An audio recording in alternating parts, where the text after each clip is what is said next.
أشهد أن لا إله إلا الله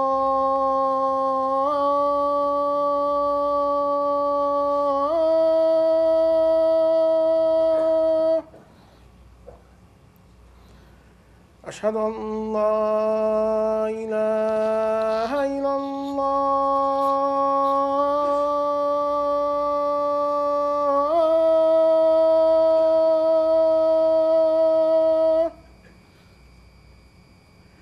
أشهد أن محمدًا رسول الله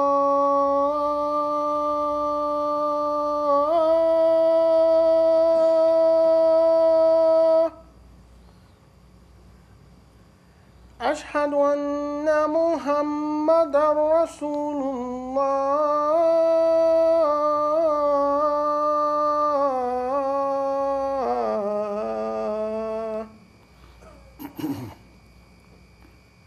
هيا على الصلاة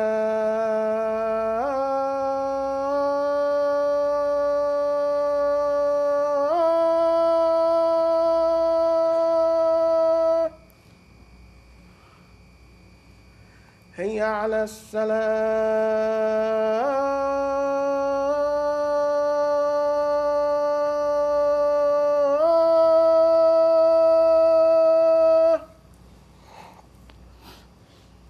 هيا على الفلاح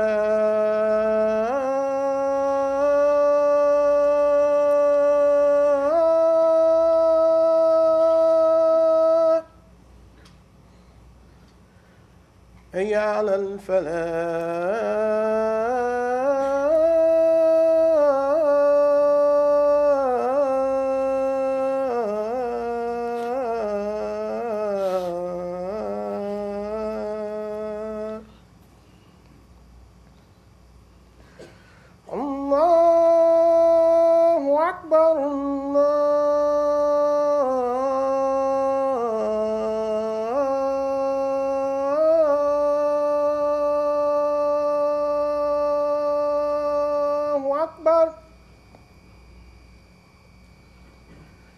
لا إله إلا الله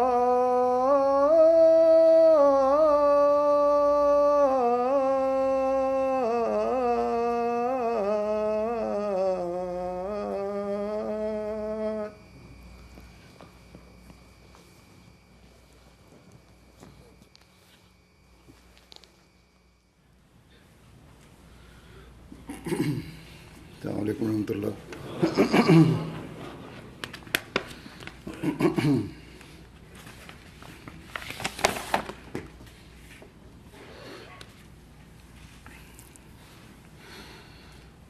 أشهد أن لا إله إلا الله وحده لا شريك له وأشهد أن محمدًا عبده ورسوله.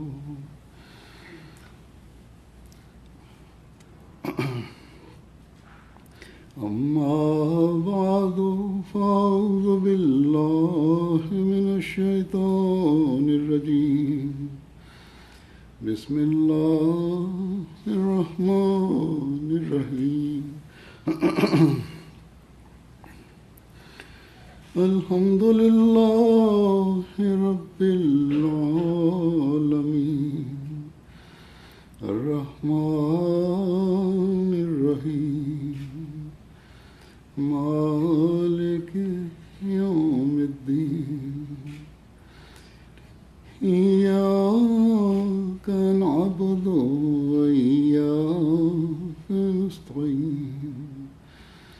اهدنا الصراط المستقيم صراط الذين أنعمت عليهم غير المغضوب عليهم ولا الضالين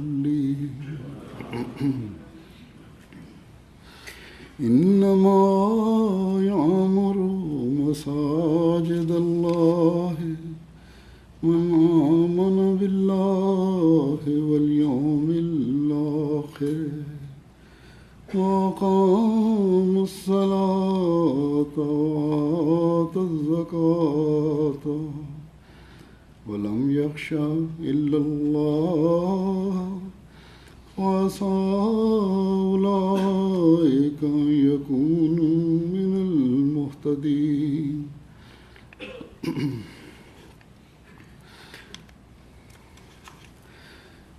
इस आयत का तर्जुमा ये है कि अल्लाह की मसाजिद तो वही आबाद करता है Përkthimi i këtij ajeti अल्लाह është: मान लाए Xhamit e Allahut i popullon ai që beson Allahun, ditën e ahiretit, fal namazin, jep zekatin बस करीब है dhe nuk i friksohet askujt tjetër përveç Allahut.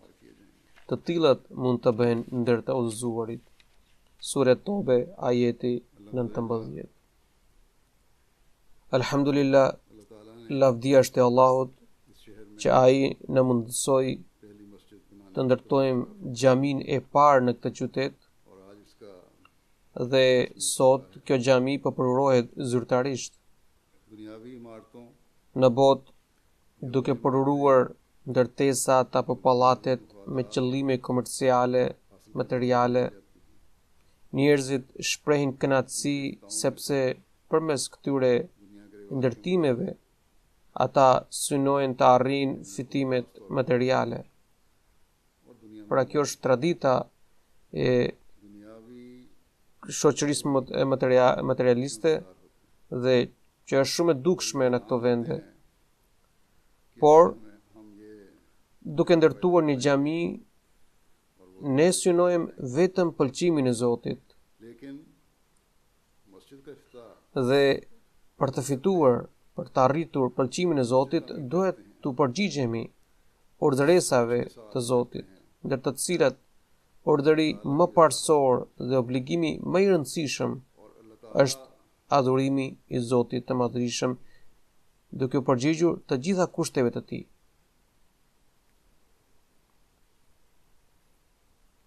अल्लाह ताला के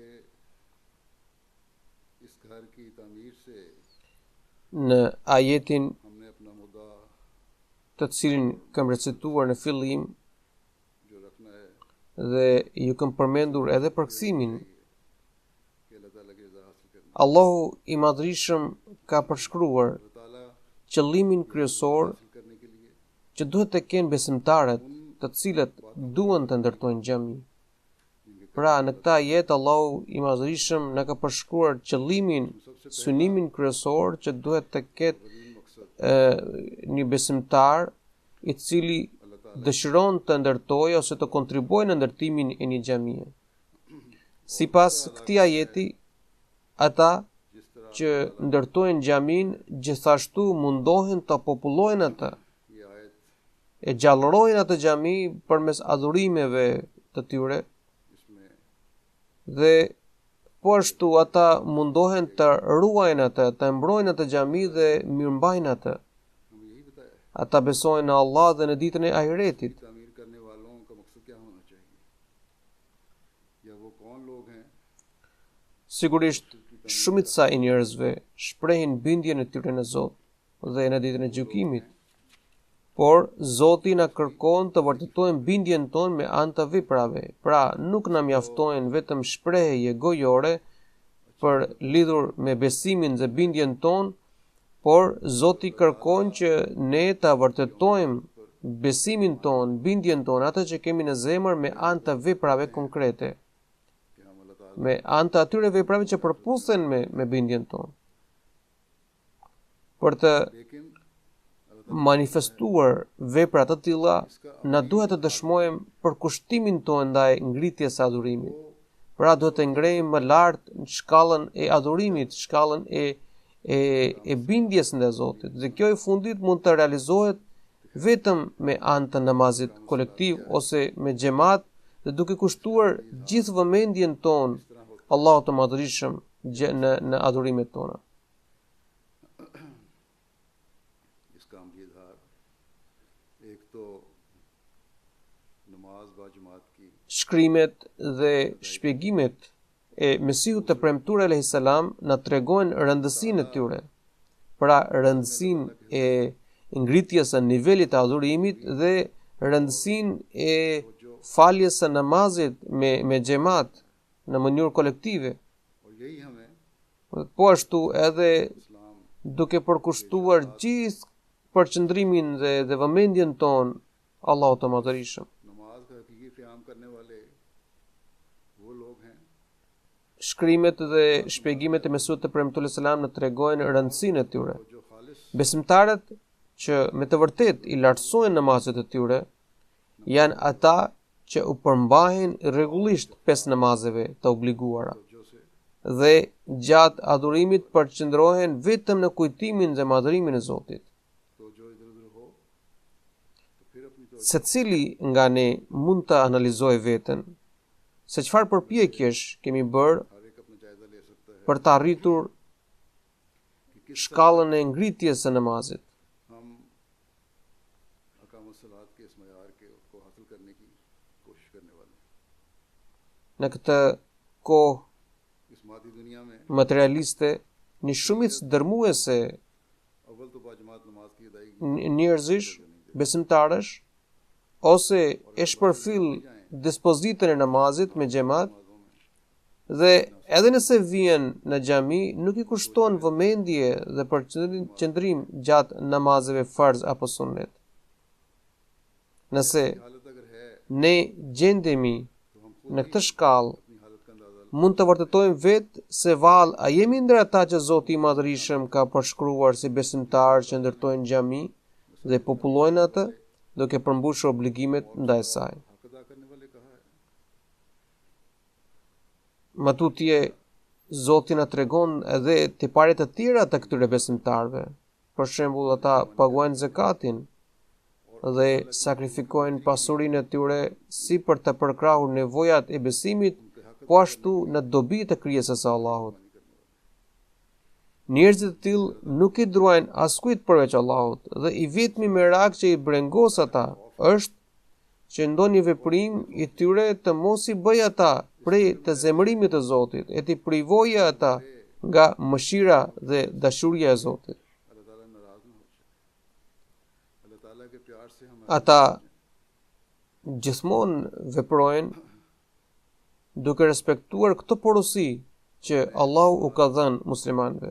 उन हदायत के मुताबिक करने वाले होते हैं Kushdo që veten e konsideron musliman të vërtet, हर वक्त रखने वाले हैं duhet të ruaj këtë porosi të rëndësishme dhe duhet të përgjigjet këtyre porosive.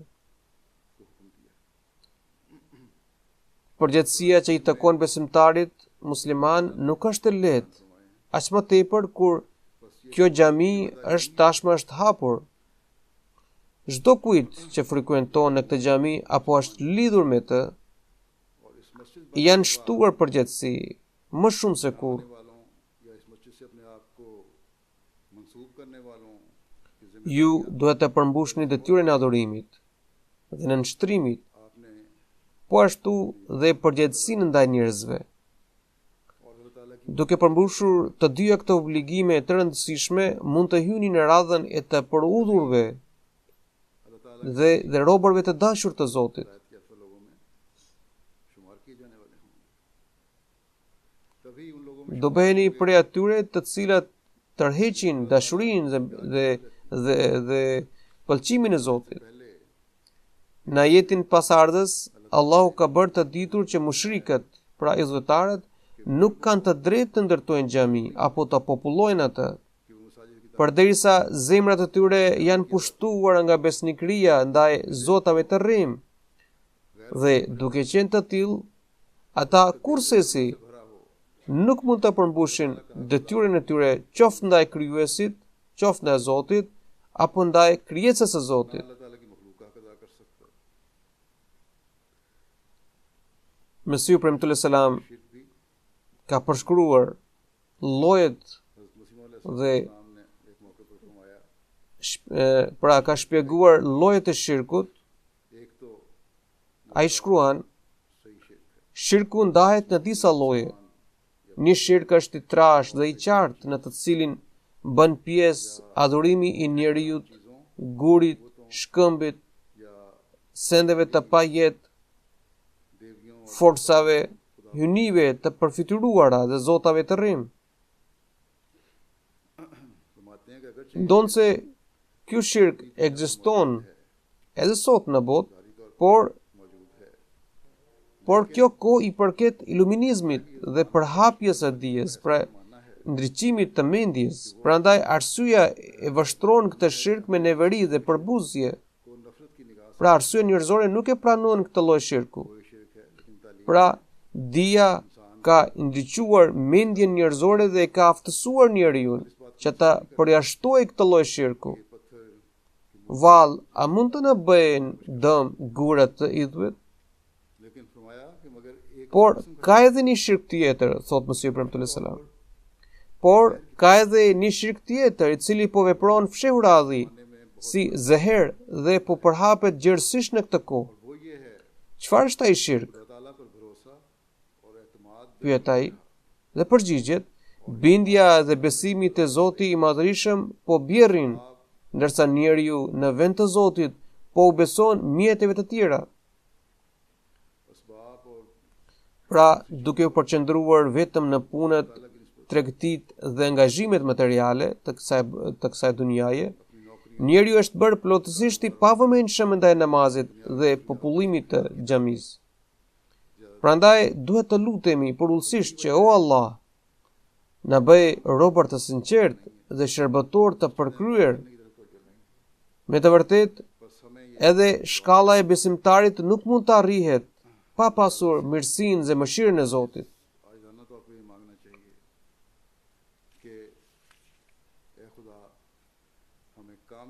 Nuk duhet të gëzohemi vetëm që kemi arritur të bëjmë një xhami, të ndërtojmë një xhami të bukur në këtë qytet të Filadelfias, por kur t'i paraqitemi Zotit pas kësaj jete të na përgëzojnë engjëjt duke thënë që këta robër kishin ndërtuar xhami për hir të Zotit dhe ishin përpjekur të përmbushin detyrat e tyre ndaj tij, pra ndaj kësaj xhamie.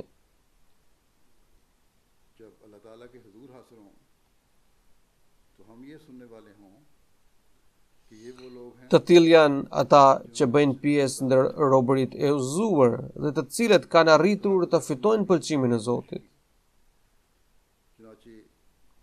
Ne duhet të forcojmë këtë mendim, sepse vetëm në këtë mënyrë mund të gëzojmë mirësitë dhe bekimet e kësaj xhamie në këtë jetë, si dhe mund të mbrojmë besimin e brezave të ardhshëm.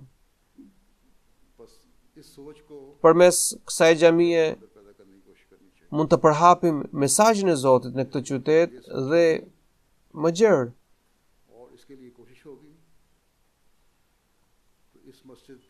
Ne gjithashtu mund të vendosim njëshmërinë e Zotit në tokë dhe të sigurojmë që flamuri i Muhamedit a.s.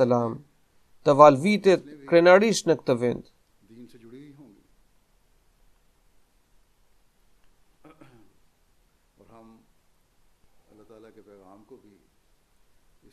Mesiu premtullahi selam, duke përmendur qëllimet e ndërtimit të një xhamie, shkruan, ai argumenton dhe thot, nëse dëshironi të përqoni mesazhin e Islamit dhe mësimet e tij të vërteta në ndonjë vend, atëherë ndërtoni një xhami atje.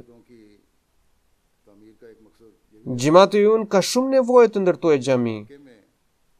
Xhamia është shtëpia e Zotit.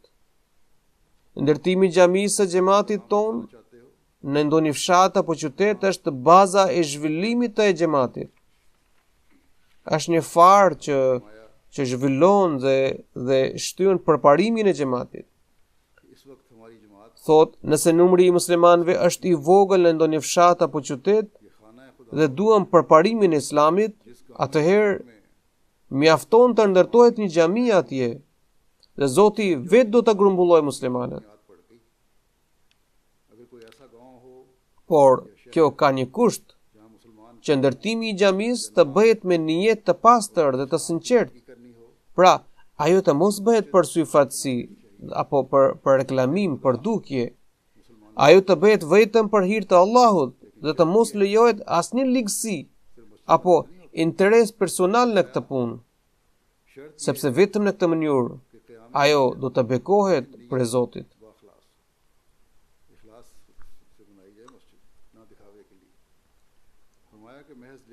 Ne gjithmonë duhet të kemi parasysh këtë porosi të Mesiut të premtuar alayhis salam.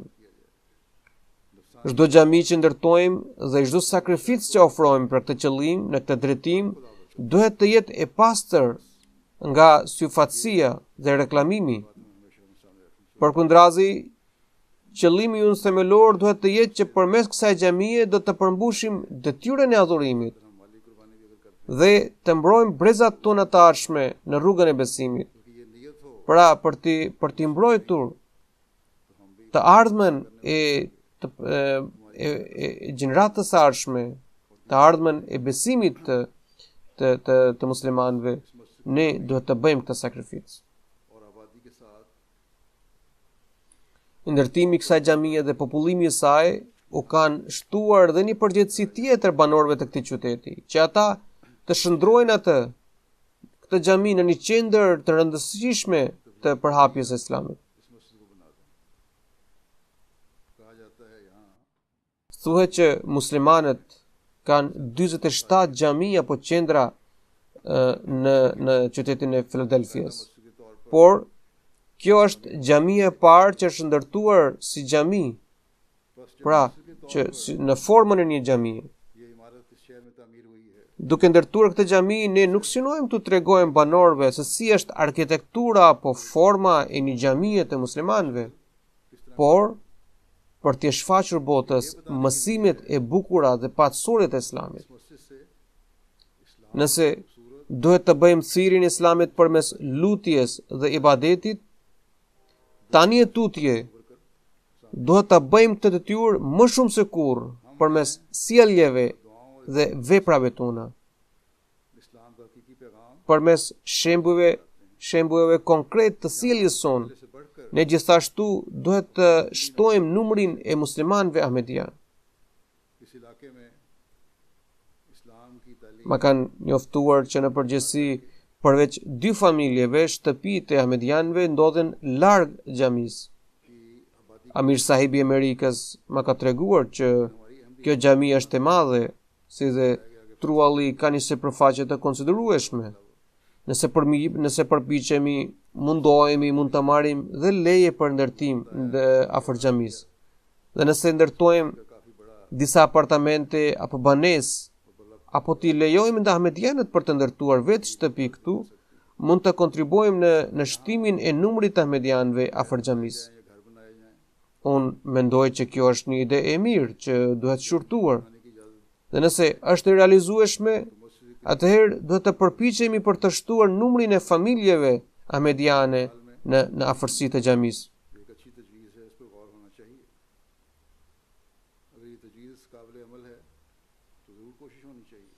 Nëse ahmedianët vendosen këtu me niyetin e mbushjes dhe popullimit të xhamisë dhe për të promovuar mësimet e bukura të Islamit, atëherë me siguri Allahu do ta bekojë niyetin e tyre dhe do ta shtojë numrin e besimtarëve rreth e përçark xhamisë. Sipas historisë së xhamatit këtu në Amerikë, Hazret Mufti Muhammad Sadiq sahibi radhiyallahu anhu kishte mbërritur si misionar i parë i xhamatit në Amerikë pikërisht këtu, në portin e Filadelfias në vitin 1920. Megjithatë, organet e policisë nuk e lejuan të hynte në vend dhe mbajtën në arrestim shtëpiak. Aty ndodheshin edhe të burgosurit të tjerë. Përmes përpjekjeve të tij, Vetëm brenda 2 muajve, 15 persona pranuan Islamin. Sjellja dhe devotshmëria e tij bashkë me lutje të sinqerta i dhan fruta përpjekjes së tij. Pra këto janë të domosdoshme, sjellja, devotshmëria dhe lutje të sinqerta janë të domosdoshme me përpjekjet e tabligut e thirrjes. Gjatë qëndrimit të tij në Shba, numri i ahmedianëve në Amerikë kishin arritur 5 deri në 6.000. Hazrat Kalifi dytë radhiyallahu anhu ishte shprehur që nëse numri i antarësimeve do të vijonte me të njëjtin ritëm, atëherë brenda disa dekadave numri i ahmedianëve arrinte në qindra mijëra. Ndonse për shkak të kushteve, rrethanave apo dobësive tona, ajo shifër nuk u arrit dot. Megjithatë, kemi një mundësi të artë për të arritur këtë synim. Kemi sërish një mundësi për të arritur për të përmbushur këtë qëllim nëse përpiqemi me vullnet të fortë.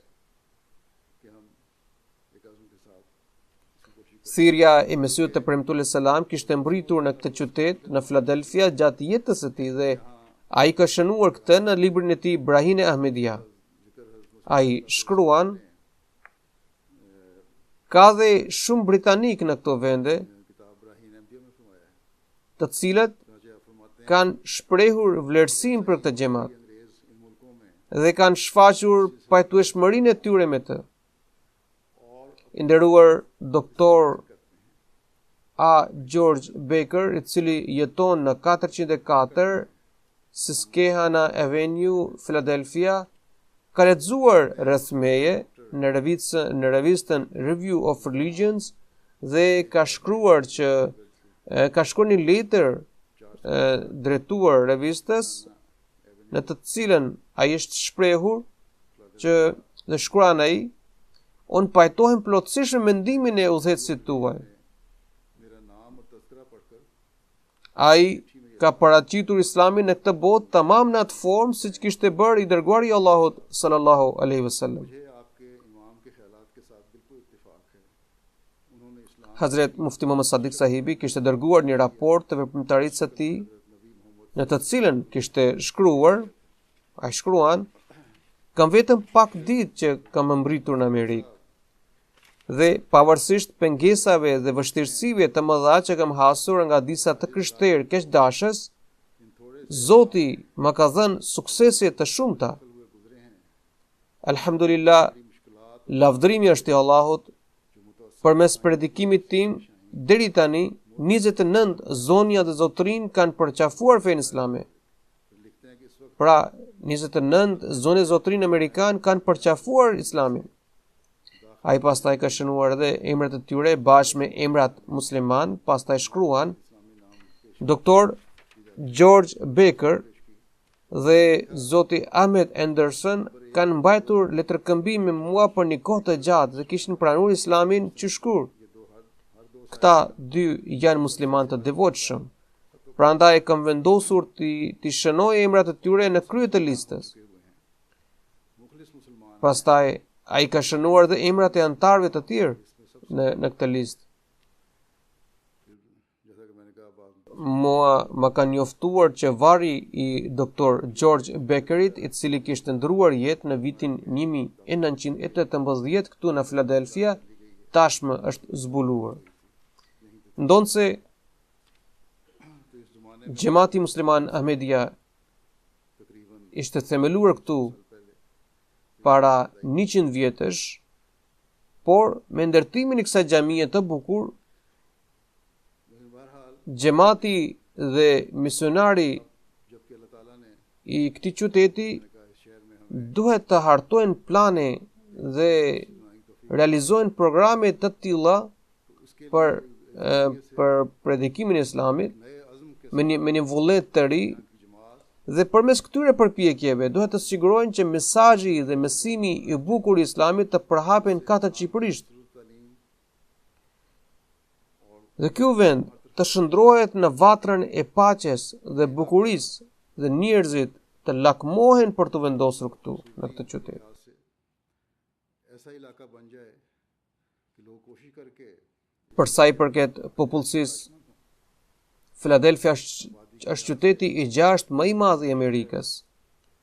Nëse ne u apërsielim banorëve të këtij qyteti, e jo vetëm mesazhin e vërtetë të Islamit, jam i bindur që në dash Zoti pasardhësit e tyre do të fitojnë udhëzimin e Zotit dhe do t'i druajnë atij dhe do të bëhen adhurues të tij të sinqertë, të cilat do të gjallërojnë këtë xhami. और हदायत याफ्ता लोग होंगे। बस हर मस्जिद जो हम बनाते हैं Çdo xhami që ndërtojmë na paraqit një sfidë të madhe për të reformuar gjendjen tonë, për të përmirësuar lidhjen tonë me Zotin, को भी दुरुस्त करना है për të lartësuar shkallën morale और अमली नमूने dhe për t'u angazhuar në frontin e thirrjes. और तबलीग के मैदान Ne kurse si nuk duhet të kënaqemi me mendimin që tashmë kemi ndërtuar një xhami. में मस्जिद बना ली। Ne kemi pranuar dhe besuar shërbëtorin e të dërguarit të Allahut sallallahu alaihi wasallam në këtë kohë, i cili माना है ka ardhur për të ringjallur Islamin.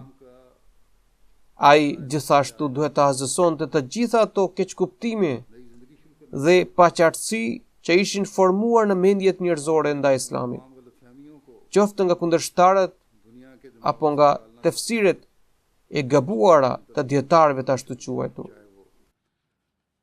Sot, गैर मुस्लिमों के जरिए kjo detyrë na përket neve नाम नेहाद उलमा की që duke qenë ndjekësit e Mesihut të premtuar selam të shfrytëzojmë të gjitha përpjekjet dhe aftësitë tona dhe të lartësojmë shkallët e adhurimit इस लिहाज से dhe të gjendjes sonë shpirtërore që të arrijmë pëlqimin e Allahut.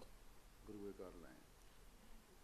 अपनी हालतों और इबादतों को Janë harxuar 8.1 milion dollar për ndërtimin e kësaj xhamie. अल्लाह के नज़दीक काबिल कबूल है, Por जिनके बारे में हमें këto shpenzime तो इस्लाम mund të konsiderohen të vlefshme vetëm atëherë kur ne synojmë dhe punojmë për të arritur qëllimin e saj.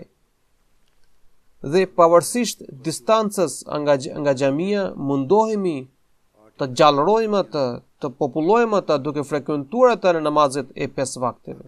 एक बेटा 3 हिस्सा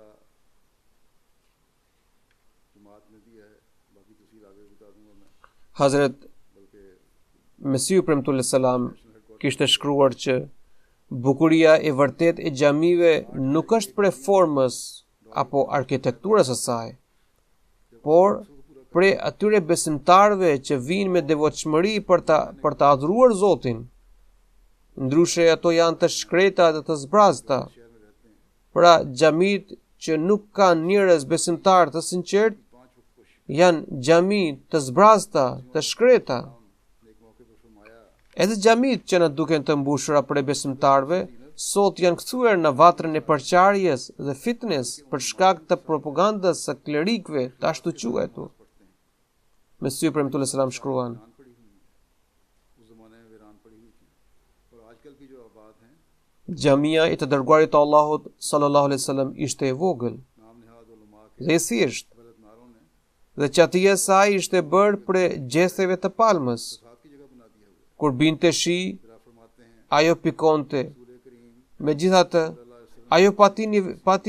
ajo pati një veprimtari të gjallë. बनाई गई थी और बारिश Gjallëria e xhamisë varet prej xhamatlive, prej besimtarve.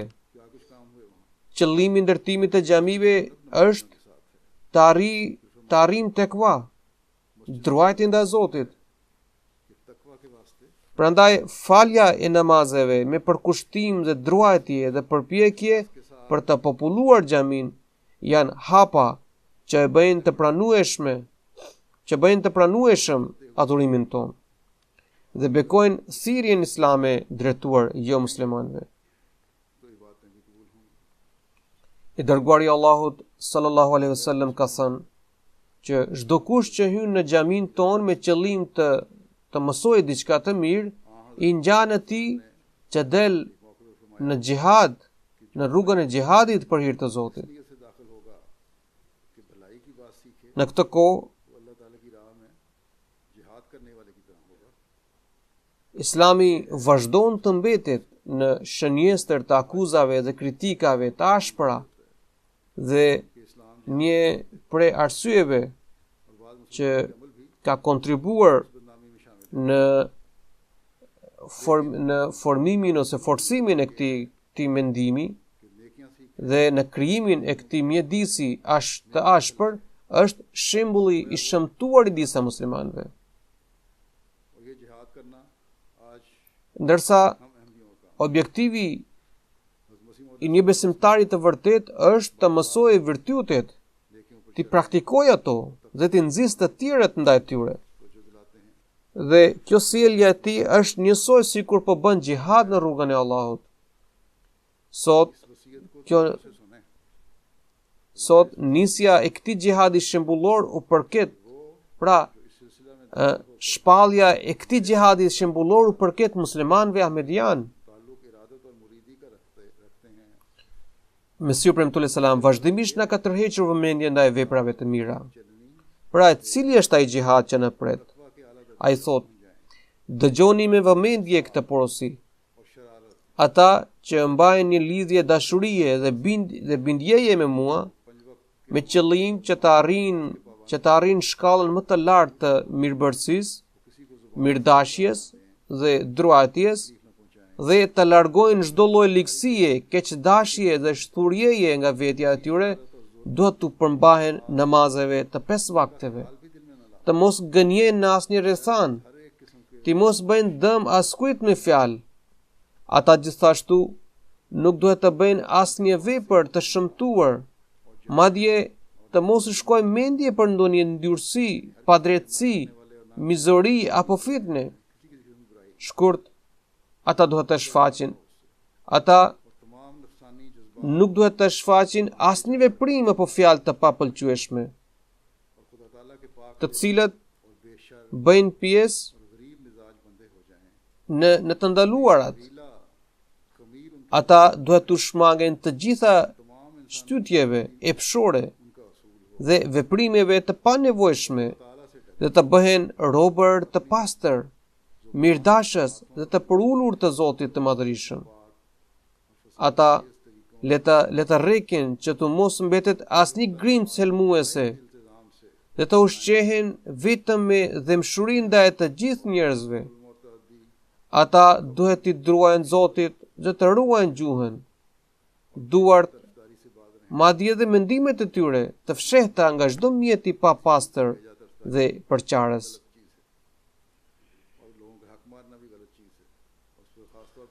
Ata duhet të falin namazet e 5 vakteve me përpikri të skajshme dhe të shmangen çdo mizorie, rebelizmi, shpërdorimi, uzurpimi, rushfeti, shkeljeje të drejtave, anësie të padrejtë dhe shoqërie të keqe. Të rinjt duhet të kushtojnë vëmendje të veçantë këtyre porosive dhe të shmangen të gjitha formave dhe trajtave të shoqërisë së keqe. Rinia sot përdor metoda të shumta bashkëkohore, siç janë mjete sociale dhe bëjnë biseda të papëlqyeshme. Të gjitha këto bëjnë pjesë në shoqëri të keqe. Prandaj ato duhen shmangur. Një tjetër element i rëndësishëm, të cilit duhet t'i kushtojmë vëmendje të veçantë, është prurja e ahmedianëve nga Pakistani, të cilat kanë ardhur këtu si refugjat. Një musliman ahmedian nuk duhet të synojë vetëm kënaqësitë dhe dëshirat e kësaj jete, por duhet të brengoset për jetën e ahiretit, sepse të mirat e asaj jete janë të përhershme dhe të pashteshme. Mesiu premtues selam ka shkruar: përderisa Zoti i Madhërisëm mban ditarin e veprave të njerëzit, prandaj edhe ai, pra njeriu, duhet të mbajë ditarin e gjendjes së tij, që të reflektojë se çfarë veprash të mira apo të këqija ka bërë ai, dhe të reflektojë se vallë a ka hedhur hapa në rrugën e mirësisë, sepse vetëm në këtë mënyrë ai mund të përparojë drejt virtyteve dhe mund të quhet i udhëzuar para Zotit. Dita e sotme dhe e nesërme të një besimtari nuk duhet të jenë të barabarta. Nëse e sotmja dhe e nesërmja dalin të njëjta në peshore, atëherë ai ka dalë në humbje. Njeriu derisa i beson Zotit dhe i mbështetet vetëm atij, nuk del në humbje. Pra ai nuk duhet të dalë në humbje, njeriu besimtar. Ne duhet të ndalemi këtu për të reflektuar. Nëse Allah i Madhërisëm po na bën mirësi, ne gjithashtu duhet të jemi mirënjohës dhe falendërues ndaj tij. Prandaj ata njerëz të cilët për shkak të punëve dhe angazhimeve të tyre janë shkujdesur në adhurimet e tyre dhe në përgjegjësinë ndaj Zotit, duhet të analizojnë veten se çfarë ishte betimi i tyre dhe si janë veprat e tyre. A përputhen veprat e tyre me betimin që i kanë bërë Zotit? Të sapo ardhurit gjithashtu duhet të dinë që duke u lakmuar plotësisht nga shkëlqimi i dunjas, ata nuk arrin përparim për një rënje e tatpjet. Përkundrazi, ata gjithmonë duhet të japin epërsi besimit përballë të gjitha interesave të kësaj jete, si dhe të përgjigjen detyrës ndaj Zotit dhe adhurimit të tij në xhami. Mesiu premtullah selam ka shkruar: mos harroni që xhamati jon nuk synon që jeta jon të përngjajë të tjerëve. Mos harroni që xhamati jon nuk synon që jeta jon të përngjajë të tjerëve, të cilët dëshmojnë gojarisht se besojnë, ndërsa nuk u kushtojnë asnjë rëndësi veprave. Fatkeqësisht, kjo është gjendja e muslimanëve. Nëse i pyesim se a janë musliman, ata përgjigjen me njëherë se alhamdulillah jemi musliman. Megjithatë, ata nuk falin namaze, nuk respektojnë kufit e shariatit. Unë nuk dua që edhe ju të dëshmoni vetëm gojarisht dhe të mos shfaqni asnjë vepër, sepse kjo është sjellje shtinjake. Zoti nuk e pranon këtë mënyrë. Prandaj, duke parë këtë gjendje, ai më ka caktuar për reformë.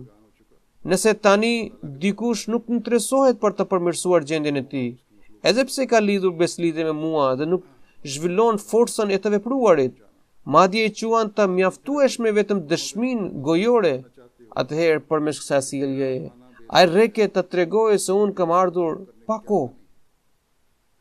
Le të sqaroj dhe një herë që zhvillimi i veprimit nënkupton përmbushjes së detyrës ndaj Zotit, kryerjes së adhurimit të tij, respektimin e të drejtave njerëzore dhe përhapjen e mesazhit të Zotit.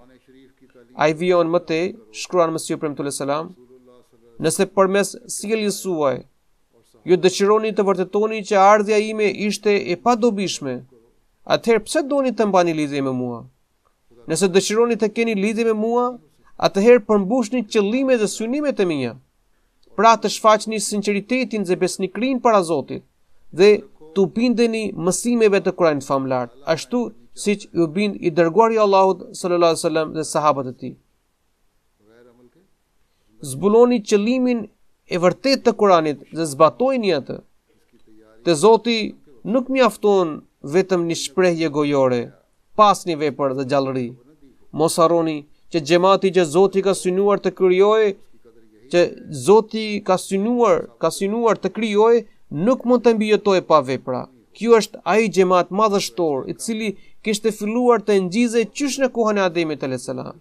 Nuk ka ardhur asnjë profet që të mos ketë alarmuar për këtë thirrje. Prandaj vërtetoni këtë. Prandaj vlerësojeni këtë dhe vërtetoni me anë të veprave tuaja që me të vërtet jeni grupi i sinqertëve. Kjo nuk është një mision i lehtë, madje ai kërkon vëmendje të kujdesshme. Nuk duhet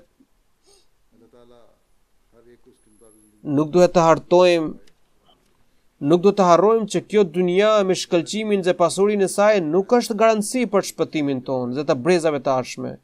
I vetmi mjet që mund të tërheqë mirësitë dhe bekimet e Zotit në të dyja jetë është lidhja e sinqertë me Allahun dhe zbatimi i urdhrave të Zotit. Allahu mundsof secilin prej nesh për të jetuar sipas pëlqimit të tij. Në përgjithësi, Gjatë përurimit të xhamive, unë mundohem të paraqes pak informacion lidhur me atë xhami. Trualli për këtë xhami ishte blerë në vitin 2007 dhe punimet pra ndërtimet ishin nisur pas 6 vjetësh në vitin 2013. Për shkak të disa pengesave të drejta apo të padrejta, puna ka ecur me ngadalësi derisa erdhi kjo ditë që ajo ka përfunduar. Siç kam përmendur më parë që janë harxuar 8.1 milion dollar në ndërtimin e saj.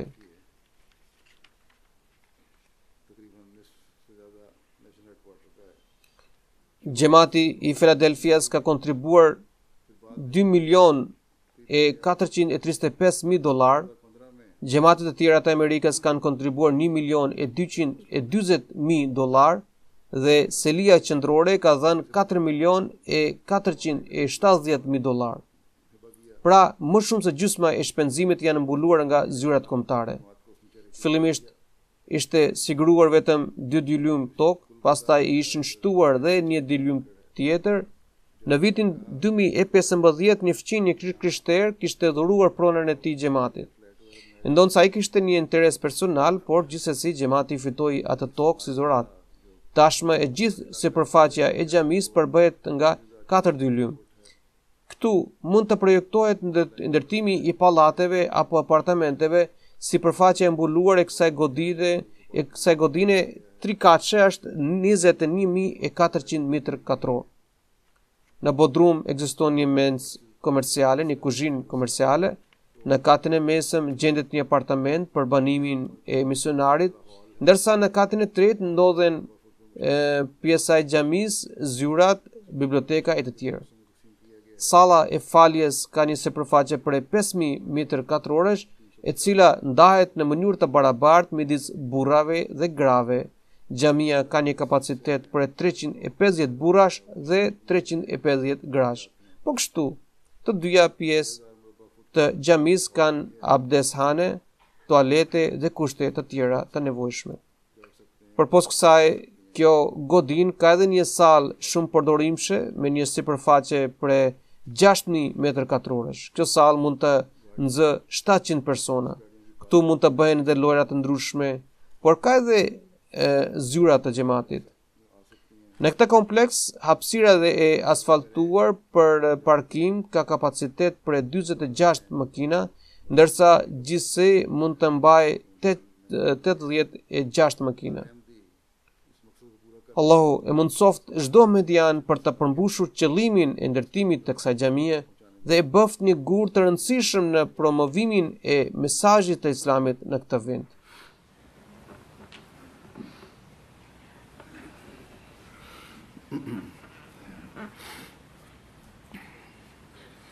Alhamdulillah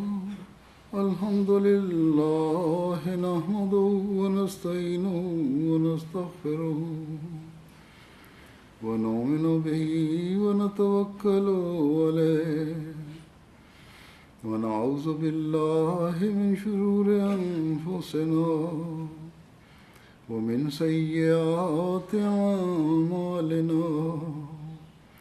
Man yahdihillahu fala mudilla lahu ومن يضلل فلا هادي له ونشهد أن لا إله إلا الله ونشهد أن محمدا عبده ورسوله